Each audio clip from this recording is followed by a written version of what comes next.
Assalamualaikum warahmatullahi wabarakatuh. Salam Bravo Planter. Oke, apa kabar teman-teman semuanya? Semoga teman-teman dalam keadaan sehat walafiat dan tetap selalu semangat. Nah, di video kali ini kita akan bahas tentang seperti apa dan bagaimana profesi sebagai seorang planter ya. Jadi teman-teman, di video sebelumnya saya pernah bahas itu itu judul videonya, apa itu planter dan apa itu plantation. Nah, mungkin video kali ini adalah lanjutan dari video sebelumnya itu. Jadi bagi teman-teman yang belum menonton video yang judulnya apa itu planter, apa plantation itu, silakan tonton dulu dan cek saja di video saya sebelumnya. Mungkin di antara teman-teman banyak yang belum tahu apa itu profesi sebagai planter ya. Jadi di sini saya mencoba untuk sedikit menjelaskan berdasarkan pengalaman saya ya. Nah, sebelum kita mulai ke videonya ya, jangan lupa ya teman-teman seperti biasa untuk klik tombol subscribe, kemudian share dan tonton videonya sampai habis. Setelah yang satu ini.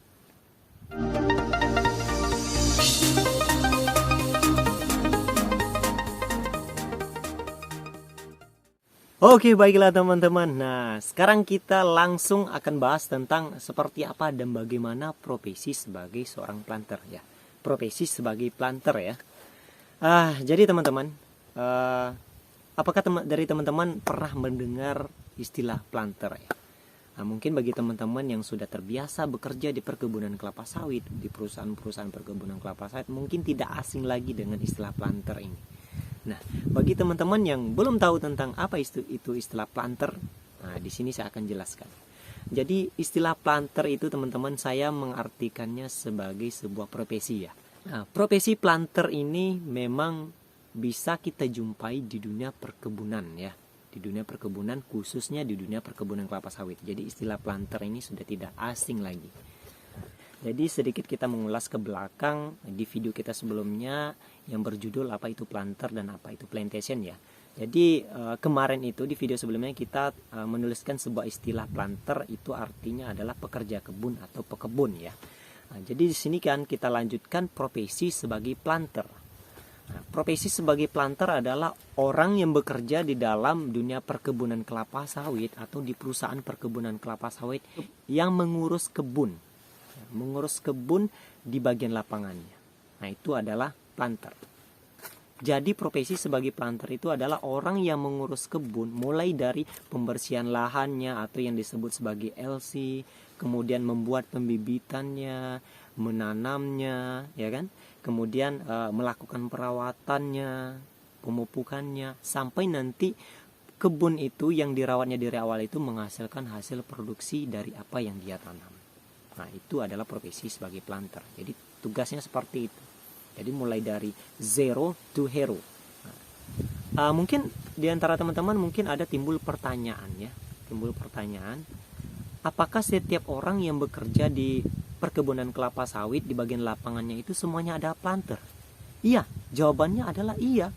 Nah, semua orang yang bekerja di dalam dunia perkebunan kelapa sawit, yang bekerja di dalam perkebunan kelapa sawit di bagian lapangan itu adalah planter semuanya. Cuman yang membedakannya adalah jabatannya, tanggung jawabnya, itulah yang membedakan. Ya, nah, sama halnya seperti profesi sebagai guru ya, itu analogi, kita analogikan ke sana.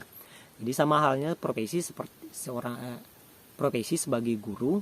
Nah, itu jabatannya nanti bisa jadi guru matematika, guru fisika, ada wakil kepala sekolah, ada bendahara sekolah, ada kepala sekolah. Sama halnya seperti itu. Jadi profesi sebagai guru, kemudian ada jabatannya di dalamnya seperti itu tadi. Nah, begitu juga halnya di dunia perkebunan kelapa sawit. Profesi sebagai planter, namun jabatannya dibeda-bedakan. Nah, misal contohnya ada mandor, ada asisten, ada askep, ada FM atau field manager, ada estate manager dan lain-lain sebagainya. Nah, dibedakan berdasarkan jabatan dan tanggung jawabnya. Nah, pada dasarnya tugas dari kesemua jabatan itu sama. Nah, sama tugasnya. Cuman yang membedakan lagi adalah tanggung jawab dan kemudian luas wilayah yang dipegangnya. Ini yang membedakannya. Nah, misalkan mandor. Mandor itu luas wilayahnya perkiraan 100 sampai 300 hektar atau 100 sampai 250 hektar ya. Nah, jadi untuk 250 hektarnya diuruslah semuanya ya. diurus semuanya, apa yang ada di dalamnya, apa perawatannya, pemupukannya, dan lain-lain sebagainya. Nah, kemudian dibagi lagi jabatannya sebagai seorang asisten ya. Asisten itu memegang wilayah kurang lebih itu 500 sampai 600 hektar. Nah, apapun yang ada di dalamnya, apapun proses pekerjaan yang ada di dalamnya itu ditanggung-jawabi oleh asisten itu sendiri. Nah, kemudian ada di atasnya ada ASCAP ya. Ada ASCAP. Nah, itu luas wilayah dan tanggung jawabnya itu kira-kira kurang lebih 1.200 sampai 1.500 hektar. Nah, apapun proses yang ada di dalamnya ditanggung-jawabi juga. Nah, tugasnya itu sama, cuman yang membedakan adalah luas wilayah yang dipegangnya. Kemudian tanggung jawabnya, kalau semakin tinggi jabatannya, tentunya tanggung jawabnya semakin besar. Ya, kira-kira seperti itu teman-teman. Nah, di saat nanti misalkan di antara teman-teman ingin menjadi seorang planter, ingin berprofesi sebagai planter, kemudian melamar di sebuah perusahaan perkebunan kelapa sawit, di saat pertama kali teman-teman masuk ke sana sebagai planter, nanti teman-teman akan ditentukan tugas dan tanggung jawabnya berdasarkan jabatannya saat itu. Nah, kalau pertama masuk itu jabatannya sebagai seorang mandor ya, mungkin luas wilayahnya hanya 100 sampai 250 hektar. Nah, kalau jabatan awalnya itu menjadi seorang asisten, itu mungkin luas wilayah dan tanggung jawabnya 500 sampai 600 hektar tadi. Jadi apabila sudah menjadi seorang planter, kita bertanggung jawab penuh untuk mengurus kebun berdasarkan luas wilayah yang sudah dipercayakan kepada kita.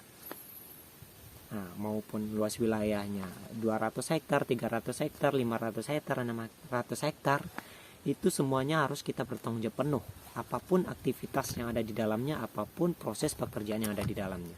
Nah, tentunya kita harus pastikan ini berjalan dengan baik, berjalan dengan lancar, agar tujuan dari perusahaan bisa tercapai. Jadi mungkin di antara teman-teman semuanya ada mungkin yang berminat untuk menjadi seorang planter. Itu sangat bagus sekali teman-teman. Karena di dalam dunia perkebunan kelapa sawit itu sangat banyak tantangan ya. Sangat banyak tantangannya, menuntut kita untuk bekerja keras, disiplin, proaktif ya. Itu yang sangat perlu. Kemudian mental kita harus mental baja untuk bekerja di dalam dunia perkebunan kelapa sawit ini. Karena yang paling ditekankan di sini adalah mentalitas, kemudian disiplin, tanggung jawab, proaktif. Nah, apabila teman-teman sudah memiliki ini, mungkin teman-teman sudah siap untuk menjadi seorang planter. Jadi, salam planter untuk teman-teman semuanya. Kedepannya kita akan lanjutkan membahas tentang dunia planter ini. Kita akan bahas lebih dalam lagi, lebih mendetail lagi tentang kehidupan planter di dalam dunia perkebunan kelapa sawit. Oke. Salam planter untuk sahabat-sahabat yang ada di luar sana, semoga dalam keadaan sehat walafiat.